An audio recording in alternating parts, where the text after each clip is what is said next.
when I see people that take church serious, I see it's like it's either they are crazy or they don't have anything serious to do with their lives, or they're just whiling away their time. I don't go to church. I despise church, especially Catholic church. I am a born Catholic. Everything I've done in this life in a church, I've done it in a Catholic church. But I despise Catholic church a lot. And then when I see men of God, especially the Reverend Fathers, I see them as normal human beings like me, normal human being like the rest of the native doctors. Some of them are even worse than the native doctors. So while I was in my school, I don't know why everything I'm saying is linking to this school. It's not like I don't have anything else to talk about. It's not like I've not been to any other place or any other school that I would say, oh, this thing has been happening in this. But I'm going to tell you for a fact that you see that my secondary school, those people traumatized me, and I'm still traumatized till today. I don't know when I'm going to heal. I don't know when I'm going to recover. But all I know is that that school took something from me that I have not gotten it back yet. So while in my school, there was this senior. She was in SS3. She was my friend, and she was friends with other of my classmates. So while they were almost done with their work, the new administrator came. When the new administrator came, he came with his own law and rules, and then he ruled out the past administrator's law. We didn't know that the effect, let me not say we, let me just say for me, I didn't know that the effects of that his law was to start immediately. I was thinking maybe it was next section, by then I'll be in SS3, and then the SS3 people must have passed out.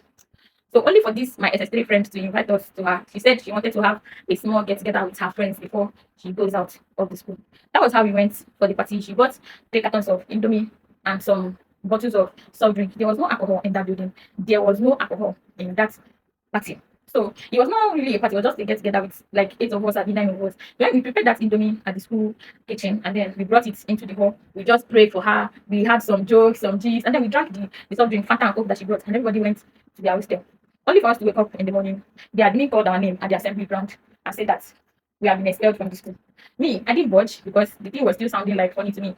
And I didn't know what I did that they are expelling me from the school. That was how we went. He said we should follow him to his office so that he will give us our expulsion letter. That was how we followed this man to his office. And then he brought out clearance form and gave us. A clearance form is a form that when you want to go out of the school, you have to take it to few of the teachers that were listed on that form for them to sign it and make sure that you are taking what belongs to you, not another person. So that was not what that man is supposed to give us. He's supposed to give us expulsion letter explaining why he expelled us.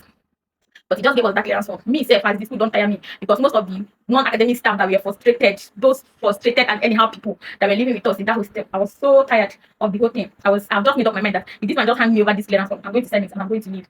But my mom had another plan for me. So when I got home, I told my mom, and my mom was like, no, that she wanted to remove me from that school. But because of that shame that she's not going to remove me from the school again, that I will have to go back and write my work in that school.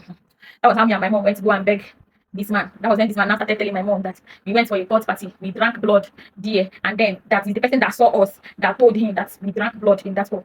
That court alone starts into my mom's head, and then we pleaded and they allowed me to stay in the school and write my work. Only for me to finish my work and vacate the school. I got home after some months, my mom became sick. And within the period my mom became sick, I stole 10,000 naira from my mom. And then the whole stuff was just piling up for me. And then my mom went to a place. I don't know the place. She went there only for them to tell my mother that her child that is in court wants to use her for money ritual. Remember that they already told my mom in my school that I went for a court party and I drank blood there.